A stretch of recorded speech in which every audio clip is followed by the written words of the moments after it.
Yeah, we back. We back. Now today's gonna be a different type of video, man. Today is gonna be one of my more vulnerable videos, and I'm gonna be actually, talking about what I'm actually going through at the very moment. So the other day, about 3 days ago, my 95-year-old grandmother had a stroke. Luckily, I was at the house when it happened, so I was able to, get some medical personnel to the house as soon as possible. And to be honest, what this situation has shown me is, when we talk about the necessity for black men to establish institutions to serve the needs of our own people, this situation that I've been going through over the past few days, it really crystallized that for me. It really solidified that for me in a lot of ways, man.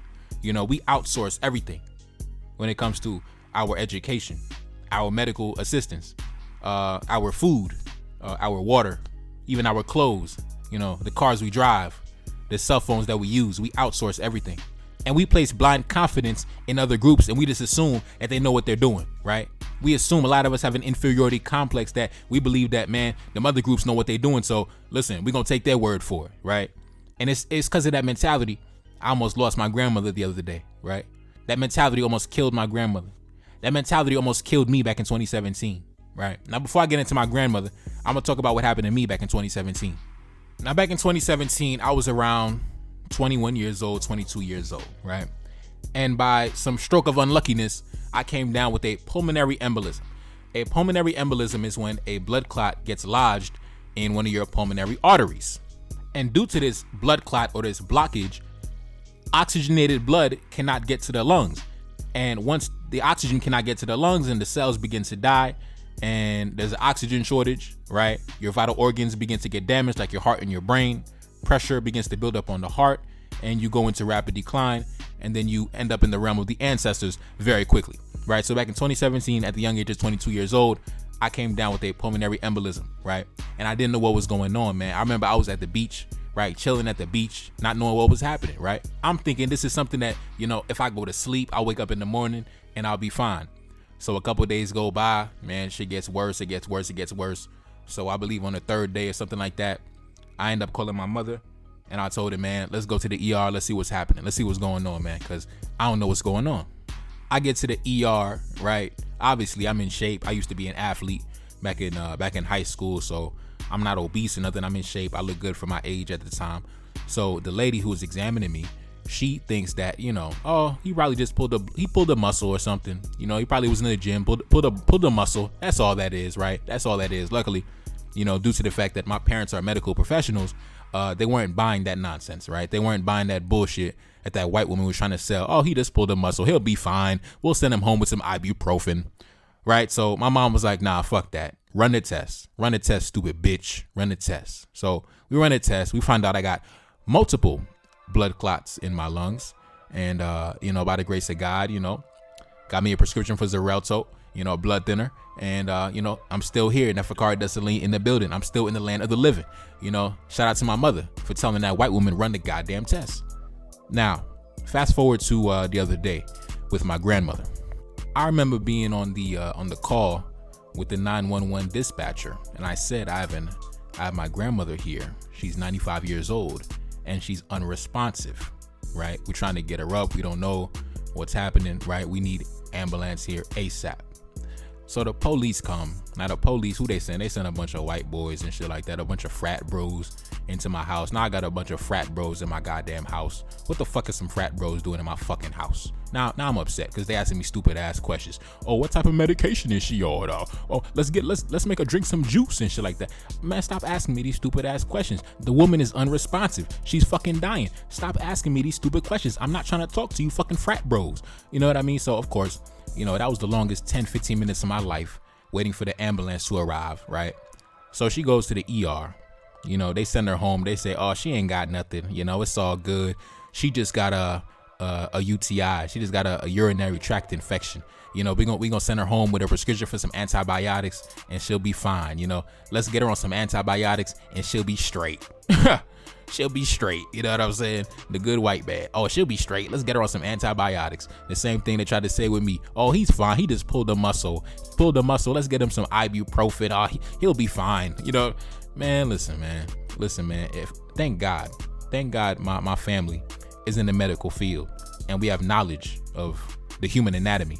And we don't have to leave it up to these white folks and these white hospitals and these, this white staff to care for our people. We don't gotta leave it up to their hands. Thank God. Thank God, man. Thank God my family owns pharmacies and we can, have our own medical personnel on hand inside the family. We don't gotta outsource this shit, man. Because when you outsource this shit, you leave your life in the hands of outsiders. And as you can see, outsiders are incompetent. They don't got love for you. They don't give a fuck about you. That's what this situation has showed me. So fast forward, right? They send her home with some antibiotics, right? The next day, the same thing happens again. She goes unresponsive again, right?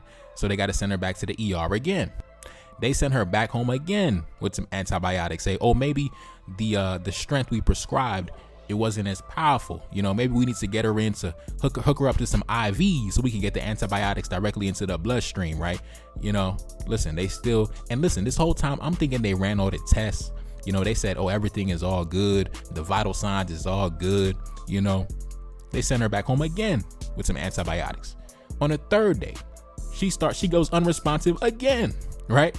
So now they finally decide, okay, now let's do some MRIs. Let's do some more in-depth, tests, instead of just some, I don't know what they did. I guess they did some basic blood work. I don't know. Right. So now once they did the test, now they find out, okay, boom, she had a stroke.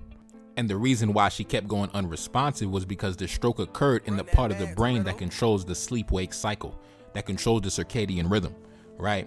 And it wasn't until that she was under the care of some Haitian staff, some Haitian nurses, some doctors that were, from our culture, that she finally got the care that she needed, that she finally got the treatment that she needed. When she was under the care of them white folks and when them frat bros came to the house, that was, man, asking me stupid ass questions. Listen, my grandmother would have died under their hands, bro. Would have died. I would have died under their hands. The only reason I'm here today is because my black mother, who was a nurse, told that white bitch, run the test, you dumb bitch. That's the only reason I'm here today. If we left my life into their hands, I would have been dead, bro. Because some fucking ibuprofen, some painkillers cannot cure a pulmonary embolism. Some amoxicillin, some antibiotics cannot cure a fucking stroke.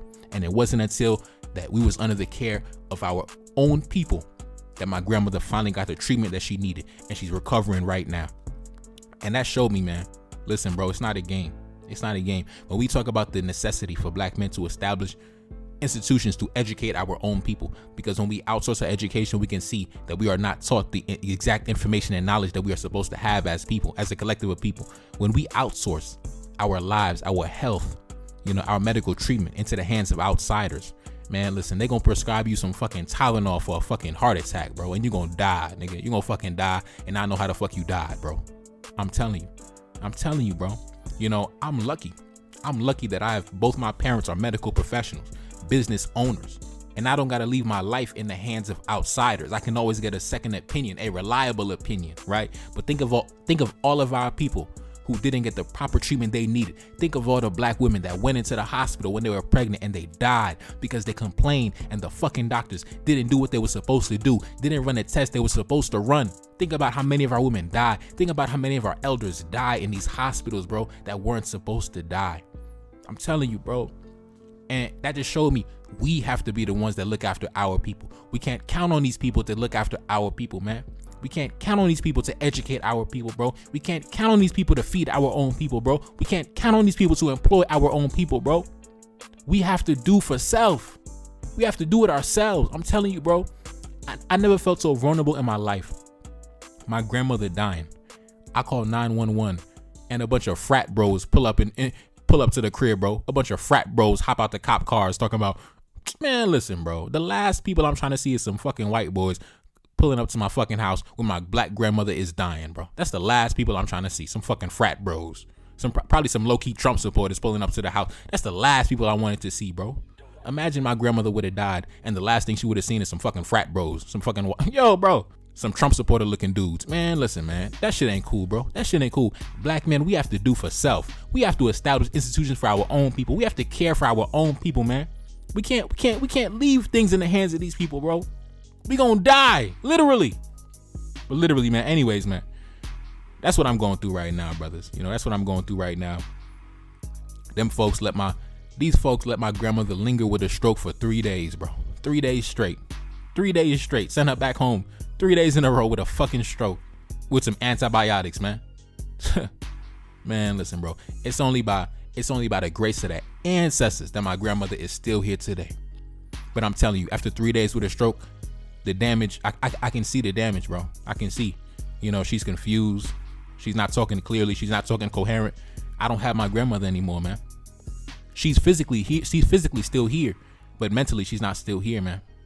And, you know, I kind of beat myself up because I saw the symptoms and the signs, and I said she's having a stroke. And I remember I said that shit. And one of the cops said to me, "Oh, nah, she's not having a stroke. You know, maybe she just needs some juice." I'm telling you, that's what she said. That's what they said. Maybe she needs something to drink. Let's get her some juice. You know, I'm telling you, man. I'm telling you. We cannot outsource everything. We cannot believe that these folks know what they doing. We cannot just assume that they understand what they doing because they white. Oh, they white, so they must understand what they doing because they white. No, we gotta dead that mentality. We gotta do for self. These folks don't know what the fuck they doing. And think about all of our people that died because they didn't get the treatment they should have got, man. Think about how many of our people died, bro. Black women, when they go into the hospital when they pregnant, they die the most. They die the most because they probably over here talking about, man, I'm fucking in pain. And they probably, you know, talking about, oh man, let's give us some, you know, aspirin, you know, 81, you know, let's give us some aspirin low dose, 81 milligrams. Man, listen, man. Man, listen, bro, lesson learned. And this is the tip to everybody listen, all my black folks. When you go to the ER, make sure they run every single test. Don't let them send you home without running every single test. They sent my grandmother home 2-3 days in a row talking about, oh, we ran the test. She all right. She fine. She just got a, you know, urinary tract infection. She fine. Meanwhile, she's stroking out 3 days in a row. She fine. It's all good. It was only up until the third day they finally decided to run some tests when she finally got under the care of some Haitian doctors and nurses. She finally got the treatment she deserved, man. I'm telling you, bro. You know, I'm telling you, man. But anyways, man, it's your boy Neferkari, the Celine, back in the building. Yes, indeed. Cash App up on the screen, and I'm gone. Peace.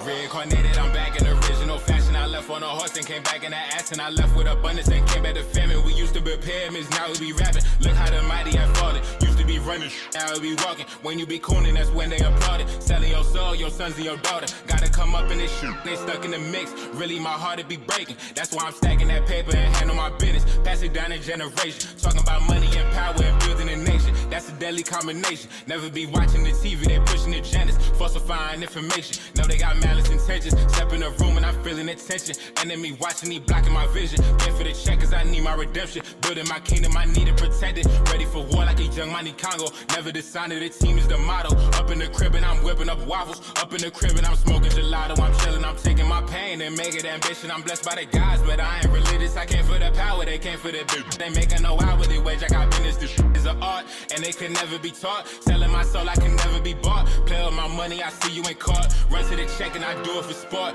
Babylon falling, I go to the source. Packing my luggage and go overseas. Shorty be with me and she so elite. Shorty be chocolate, I'm calling her Hershey. Secret intelligence probably gon' murk me. Don't fuck with brands, cause nigga I'm Haitian. Say the wrong shit and get smack in their faces.